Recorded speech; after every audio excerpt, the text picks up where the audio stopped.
오늘 우리 교회가 참 귀한 목사님을 모시게 되었습니다. 우리 교회가 그동안 오랫동안 후원했던 선교사님이신데요, 우리 황남주 선교사님, 이제 보안 지역에서 사역을 하시기 때문에 황새벽이라는 이름을 가지고 활동을 하고 계십니다.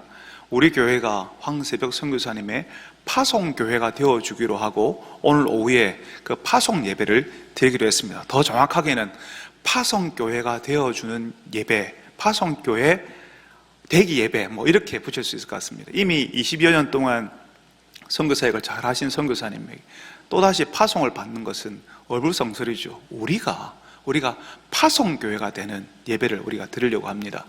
그래서 오늘 그 당사자이신 황새벽 선교사님을 오늘 우리 교회가 모시고 오늘 오전에 말씀을 듣기로 했습니다. 우리 선교사님 나오실 때에 귀한 선교사님을 허락하신 하나님께 영광의 박수로 올려드리도록 하겠습니다.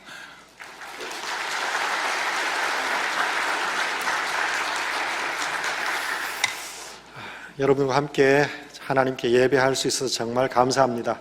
저도 우리 대현 인터넷 교회 성도입니다. 인터넷으로 우리 할렐루야 찬양대에 찬양하는 모습을, 또 찬양을 많이 들었는데, 제가 지휘자 집사님이신 장로님인지 잘 모르겠지만 앞모습을 볼 수 있어서 정말 감사합니다. 방송에는 뒷모습만 항상 보였었는데, 대현교회를 생각하면 정말 참 감사한 게 많습니다. 선교사로 파송된 초기부터 지금까지 함께 또 동행해 주신 게 너무너무 감사하고요. 2년 전에 2021년 안식년을 맞아서 한국에 들어왔을 때 갑자기 건강이 안 좋아졌었습니다. 그런데 8월 수요 시원한 기도회에 예약이 되어 있었기 때문에 연약한 모습으로 서서 말씀을 나누었었는데, 그때 참 저의 연약한 모습에도 불구하고 정말 많은 분들이 격려해 주셨던 것이 얼마나 큰 힘이 되었는지 모릅니다. 힘들고 어려울 때 참 파송교회에 대해서 많이 생각을 하게 되더라고요. 정말 나의 아픔과 힘들고 어려운 것들을 나눌 수 있는 교회, 또 그것을 가지고 함께 마음 아파하고 함께 기도할 수 있는 교회가 있으면 정말 좋겠다는 그런 간절한 바람이 있어서 목사님과 이렇게 장로님 부부와 식사하는 중에 파송교회에 대한 이야기를 좀 했었는데, 그때 윤 장로님께서 파송교회가 하는 일이 무엇입니까? 라고 물으셨어요. 그때 이렇게 대답했습니다. 파송교회의 역할은 선교사와 선교지를 위해서 기도해 주시는 것입니다. 대현교회에서 교회 설립 60주년을 기념하여 저희 가정을 파송 선교사로 또 정해 주시고 오늘 이렇게 오후에 또 파송 예배를 드릴 수 있도록 허락해 주신 게 얼마나 감사한지 모르겠습니다. 다시 한번 이 시간을 빌어서 감사를 드리고요. 오늘 우리가 함께 읽은 본문 말씀을 근거로 교회가 기도할 때라는 제목으로 함께 말씀을 나누기를 원합니다. 하나님께서 세상을 창조하셨을 그때부터 사탄은 끊임없이 하나님 나라를 공격하고 있습니다. 사탄은 우리 하나님 나라의 일을 회방해 왔고 지금도 회방하고 있고 앞으로도 계속 회방할 것입니다. 때로는 개인을 통해서 핍박을 하고 때로는 종교 권력자들을 통해서 회방을 하고요. 오늘 본문에서는 정치 권력자를 통해서 하나님 나라의 일을 방해하는 것을 우리가 볼 수 있습니다. 오늘 본문은 그때라는 시간 접속사로 시작합니다. 우리는 본문을 좀 더 잘 이해하기 위해서 그때가 어떤 상황이 때인지를 살펴볼 필요가 있습니다. 그때의 상황을 사도행전 11장 27절로 30절에서 이렇게 소개하고 있습니다. 그때 선지자들이 예루살렘에서 안디옥에 이르니 그 중에 아가보라 하는 한 사람이 일어나 성령으로 말하되 천하에 큰 흉년이 들리라 하더니 글라우디오 때에 그렇게 되니라. 제자들이 각각 그 힘대로 유대에 사는 형제들에게 부조를 보내기로 작정하고 이를 실행하여 바나바와 사울의 손으로 장로들에게 보내니라. 그때는 선지자 아가보가 예언한 대로 천하에 큰 흉년이 들었고 특별히 헤롯 아그리빠가 통치하고 있는 유대 지역에 그 흉년이 심했던 것 같습니다. 그래서 시리아 안디옥 교회는 유대 지역에 있는 형제들을 돕기 위해서 바나바와 사울을 통하여 구제금을 예루살렘 교회에 전달합니다. 흉년이 든 그때는 로마의 제4대 황제인 글라우디오가 다스리던 시기입니다. 유대인 역사가 요세푸스는 다음과 같이 그때의 상황을 기록하고 있습니다. 글라우디오 치세에 기근이 유대 백성을 덮쳐서 헬레나 여왕이 많은 양의 옥수수와 무화과를 사서 나누어 주었음에도 많은 사람이 양식을 조달하지 못해서 죽어갔다. 천하의 큰 흉년이 들었고 특별히 헤롯 아그리빠가 통치하고 있던 유대 지역이 피해가 심했던 그때에 헤롯이 교회를 핍박합니다. 그가 교회를 핍박한 특별한 이유를 구체적으로 본문에서 기록하고 있지 않습니다. 그러나 우리는 행간을 통해서 그가 핍박한 이유를 발견할 수 있습니다. 헤롯 아그리빠는 예수님이 태어나셨을 때 어린 예수님을 죽이려고 했던 헤롯 대왕의 손자로서 그 할아버지 헤롯 대왕이 다스렸던 그 넓은 유대 지역을 자신도 동일하게 통치하고 있던 왕입니다. 그는 로마의 3대 황제인 칼리귤라와 그 다음 황제인 글라우디오로부터 아주 신임을 받던 사람이었습니다. 그래서 그는 왕이라는 칭호를 로마 제국으로부터 부여받았고 할아버지가 다스렸던 넓은 지역을 다스릴 수 있도록 권한을 부여받았습니다. 뿐만 아니라 로마 정부의 신임이 얼마나 두터웠던지 그가 통치할 때에는 로마의 총독마저도 유대 지역에는 파견되지 않을 정도였습니다. 그러나 그가 아무리 로마 제국의 지지를 받는 유대 지역을 통치하는 왕이었다 할지라도 유대 전역의 기근으로 인하여 발생한 경제 문제는 그의 정치적인 입지를 위협할 수 있는 요인이 되었습니다. 헤롯은 자신의 왕권에 대하여 부정적인 민심의 방향을 돌릴 필요가 있었습니다. 그래서 그는 민심의 방향을 돌릴 목적으로 기독교인을 핍박하게 되었습니다. 로마 5대 황제 네로가 로마시에 방화 사건이 일어났을 때 그 백성들의 흉흉한 민심을 다른 곳으로 옮기기 위해서 방화범으로 기독교인들을 지명하였던 것과 마찬가지인 이유라고 볼 수 있습니다. 헤롯은 사도들 중에 먼저 야고보를 잡아서 칼로 죽입니다. 그러자 민심의 방향이 경제 문제에서 교회 핍박으로 옮겨갑니다. 그래서 그는 베드로도 잡으려고 합니다. 2절에 보면 베드로도 잡으려 할 때에서 사용된 단어 잡다는 좀 특별한 의미를 가지고 있습니다. 이 단어는 꽉 움켜쥐다라는 뜻이 있는데 사복음서에서는 예수님이 잡히실 때 이 단어가 사용됩니다.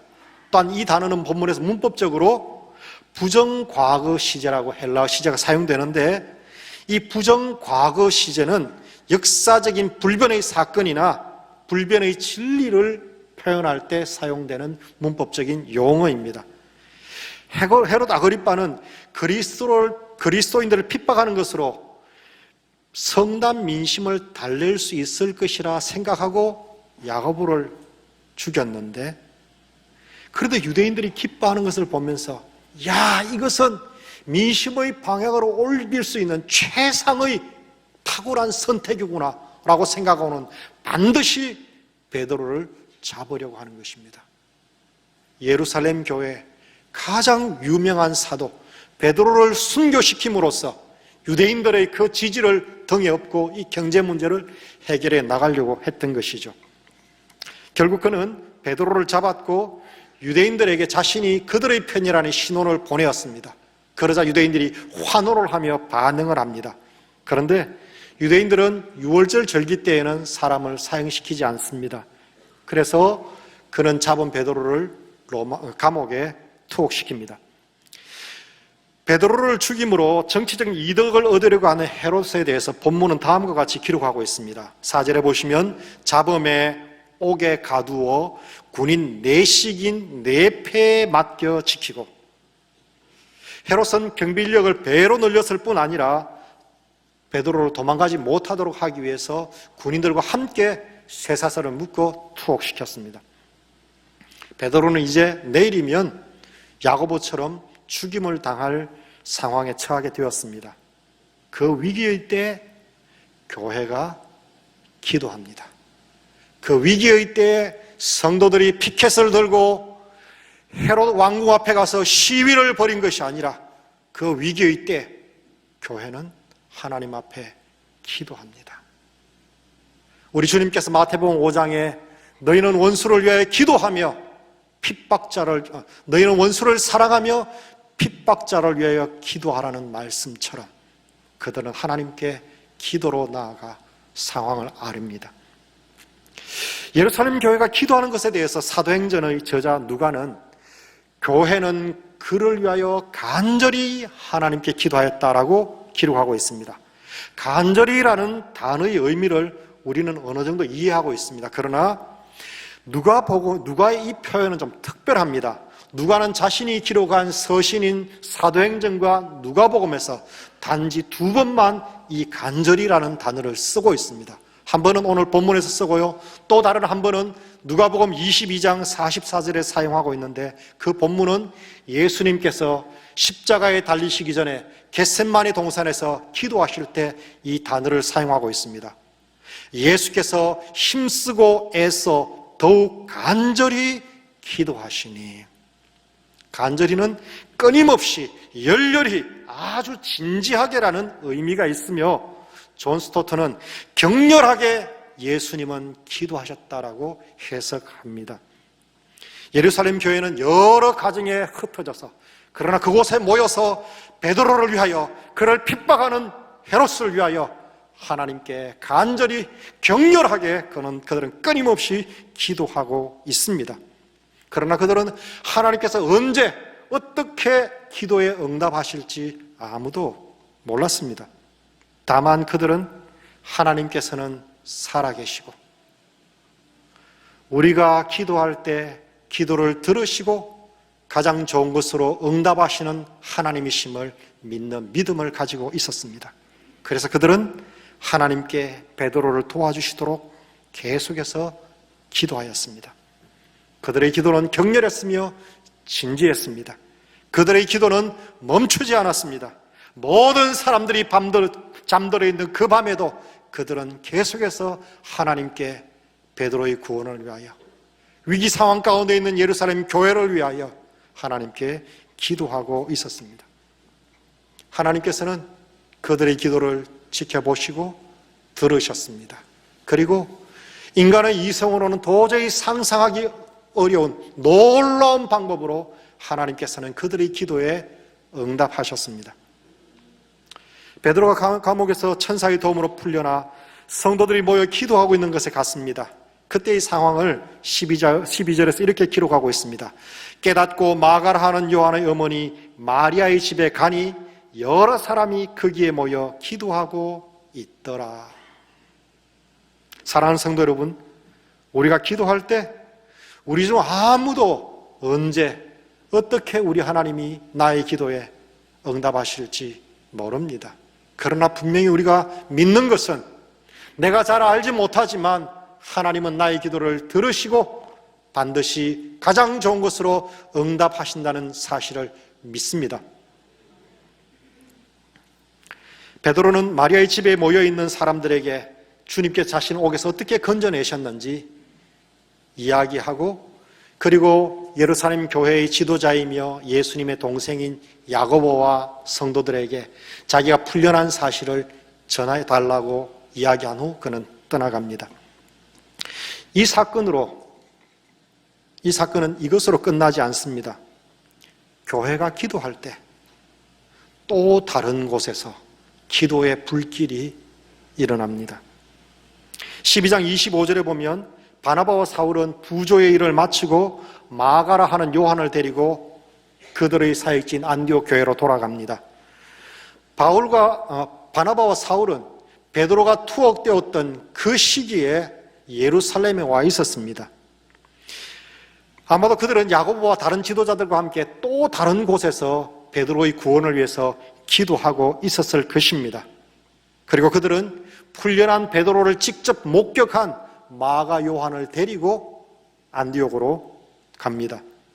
안디옥에 돌아간 뒤의 사건을 13장은 이렇게 소개합니다. 13장 2절에 주를 섬겨 금식할 때, 분명히 안디옥 교회도 기도하는 교회였을 것입니다. 그런데 예루살렘을 방문하고 돌아온 바나바와 사울의 보고는 교회에 더욱 기도할 수 있도록 기도하는 교회로 만들었습니다. 그들은 예루살렘 교회에 가서 복음을 전달한 사역들의 사역에 대해서 보고를 하였고, 예루살렘 교회를 방문했을 때 큰 핍박이 일어나서 야고보가 순교를 당하였고, 베드로가 감옥에 갇혔을 때 교회가 기도하였고, 하나님께서 그 기도를 들으시고 베드로를 구출한 것을 전했을 것입니다. 뿐만 아니라 그 현장을 직접 목격한 마가 요한의 간증은 안디옥 교회 성도들의 가슴에 하나님께 기도하는 것이 얼마나 중요한지 그 기도에 대해서 뜨거운 불길을 불타오르게 하였습니다. 그래서 안디옥 교회는 금식하며 기도하는 것입니다. 기도는 불길과 같습니다. 한 곳에서 타오른 불길로 인하여 주변 지역까지 타오르게 합니다. 기도 가운데 하나님을 체험한 사람은 더 하나님의 은혜의 보호자 앞으로 기도의 자리에 나아가 하나님을 찾고 구하게 됩니다. 또한 그런 사람 주변에 있는 사람들도 동일하게 기도의 자리로, 하나님의 은혜를 사모하며 기도의 자리로 나아가게 만드는 효과가 있습니다. 저는 대형교회가 기도가 풍성한 교회가 되기를 축복합니다. 교회에 모여서 성도들이 기도하고, 흩어져서 가정에서, 개인적으로 가정에서, 또 사랑방 공동체에서, 사역 공동체에서, 모든 곳에서 기도의 불길들이 활활 타오르는 대원교회가 되기를 축복합니다. 부모가 기도함을 통하여서 그 기도가 자녀들에게도 전달되고, 젊은이들이 기도하고 어린이들마저도 하나님의 은혜의 보좌 앞에 나가 기도하는 기도가 풍성한 교회가 되기를 축복합니다. 이 대원교회의 기도가 대형교회를 넘어서서 이 대구 지역에 있는 여러 교회들까지 기도의 불길을 전파시키는 그런 기도가 활활 타오르는 교회가 되기를 주님의 이름으로 축복합니다. 지금 저희 사역지에서는 하나님께서 우리 선교사들에게 기도하게 만들고 계십니다. 침례교 선교사들 안에서 기도의 운동이 일어났었는데, 이제는 교단을 초월하여서 선교사들이 함께 하나님의 보좌를 바라보며 하나님의 보좌 앞에 나가 하나님의 얼굴을 구하며 기도하는 운동이 일어나고 있습니다. 어떤 이는 2시간, 어떤 이는 3시간, 어떤 이는 그 이상 하나님께 나아가, 선교는 영적 싸움인데 지금까지 너무나 나의 열심으로, 나의 수고로 하면 되는 것으로 생각하였던 그 모든 죄악과 어리석음을 내려놓고, 하나님, 당신이 선교의 주인이십니다. 당신이 역사하셔야만 영적 돌파가 일어나고 영적 싸움에서 우리가 승리할 수 있습니다. 하나님, 나의 모든 생각 내려놓고, 나의 모든 계획 내려놓고 잠잠히 당신만을 바라봅니다 하면서 선교사들이 이제는 하나님의 보좌 앞에 나아가 기도하는 운동이 일어나고 있습니다. 사랑하는 성도 여러분, 선교지에서 더 뜨겁게 기도의 불길이 일어나도록 위해서 기도해 주십시오. 중앙아시아 지역에 소련이 와해되고 한국인 선교사가 들어간 지가 이제 30년이 조금 되었습니다. 독립하였을 때에는 전도가 활발하였고 교회 개척이 활발히 일어났습니다. 그러나 30년의 시간을 보내면서 선교사들이 열심히 뭔가 활동을 하는데 복음 전파는 제대로 일어나지 않고 있습니다. 교회는 점점 약화되는 것 같은 그런 상황 앞에서, 우리가 돌아보니까 너무나 내 열심으로 했었구나, 하나님의 은혜가 절대적으로 필요하구나, 이제는 깨닫고 하나님 앞에 나아가는 그런 운동이 일어나고 있습니다. 하나님께 기도하는 가운데 하나님의 역사가 중앙아시아 지역에 무슬림들 가운데 활발히 나타나므로 그들 가운데 예수 믿는 사람들이 나타나고 교회가 세워지는 역사들이 일어나고 하나님의 나라가 확장되는 일들이 일어나도록 위해서 여러분들이 함께 기도를 동역해 주시기를 간절히 바랍니다. 교회가 기도할 때 어떤 일이 일어날까요? 복음 전파의 새로운 역사가 시작됩니다. 13장 2절과 3절입니다. 주를 섬겨 금식할 때 성령이 이르시되 내가 불러 시키는 일을 위하여 바나바와 사울을 따로 세우라 하시니 이에 금식하며 기도하고 2사람에게 안수하여 보내니라. 사도행전은 1장에서 12장까지는 중심 인물이 베드로이고 13장부터 마지막까지는 바울이 중심 인물입니다. 그리고 앞에서는 유대인들이 선교의 중심이었다면 13장부터는 선교의 장이 이방인에게로 확장됩니다. 그 전환점에 사도행전 12장이 위치하고 있습니다. 비록 헤롯에 의해서 야고보가 순교를 당하고 베드로가 죽음의 위협을 당하는 등 교회가 핍박을 받았지만 교회는 간절히 하나님께 기도하였고 기도 가운데 하나님의 구원의 역사를 경험했을 뿐만 아니라 열방의 복음이 전파되는 계기가 시작된 것입니다. 기도하는 것이 수동적으로 보일지 모르지만 기도의 비밀을 알고 능력을 아는 사람은 행동하기에 앞서 기도의 자리를 찾습니다. 성경은 곳곳에서 기도의 중요성을 언급하고 있습니다. 예레미야 33장에는 이렇게 기록합니다. 이를 행하시는 여호와, 그것을 만들어 성취하시는 여호와, 그의 이름을 여호와라 하는 이가 이와 같이 이르시도다. 너는 내게 부르짖어라. 내가 네게 응답하겠고 네가 알지 못하는 크고 은밀한 일을 네게 보이리라. 에스겔서에서는 여호와께서 이같이 말씀하셨느니라. 그래도 이스라엘 족속이 이같이 자기들에게 이루어 주기를 내게 구하여야 할지라. 사도 요한은 최후 승리를 노래하고 있는 요한계시록에서 성도의 기도를 금장반에 올려져 하나님께 드려지는 향연이라고 기록하고 있습니다. 하나님께서는 성도들의 그 향연인 기도를 들으시고 사탄의 괴계를 파하시고 하나님 나라의 완성을 이루어 가십니다.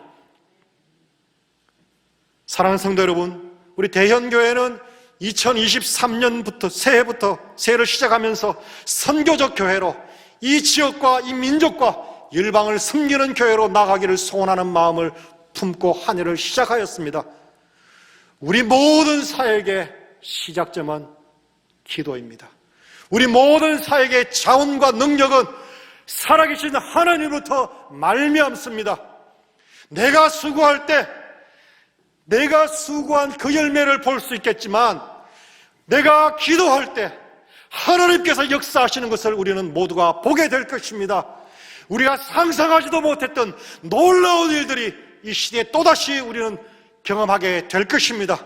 모든 교회가 위축되어 있고 모든 성도들이 참 움츠려 있는 이때에 함께 기도함으로 하나님께서 대형교회를 통해서 이 시대 가운데 어떤 일들을 행하실지를 우리 모두가 목도할 수 있기를 간절히 바랍니다. 새롭게 계획하는 일들이 많고 기대하는 일이 많이 있지만 우리가 기도할 때 하나님께서 우리가 기대한 이상으로 정말 놀라운 역사를 하나님의 방법으로 이루어 가실 것입니다. 오늘 이 시대 사람들에게 무엇을 우리가 보여주기를 원하십니까? 우리가 열심히 대형교회가 이렇게 열심히 수고하고 있다, 그것을 보여주기를 원하십니까? 아니잖아요. 하나님께서 이와 같이 놀라운 역사를 이루십니다. 하나님은 살아계십니다. 그 하나님께로 돌아오십시오. 이것이 우리가 다 외치고 싶은 내용이 아닙니까?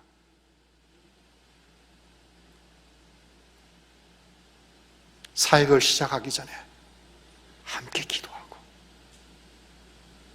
사역의 진행 가운데도 함께 기도하고 사역의 마무리도 기도로 마무리하며 하나님 나를 써주셔서 감사합니다. 이 모든 영광 하나님 홀로 받아주십시오. 조국교회가 힘들어하는 이때, 조국교회가 신음하는 이때 저희 교회를 사유해 주셔서 감사합니다.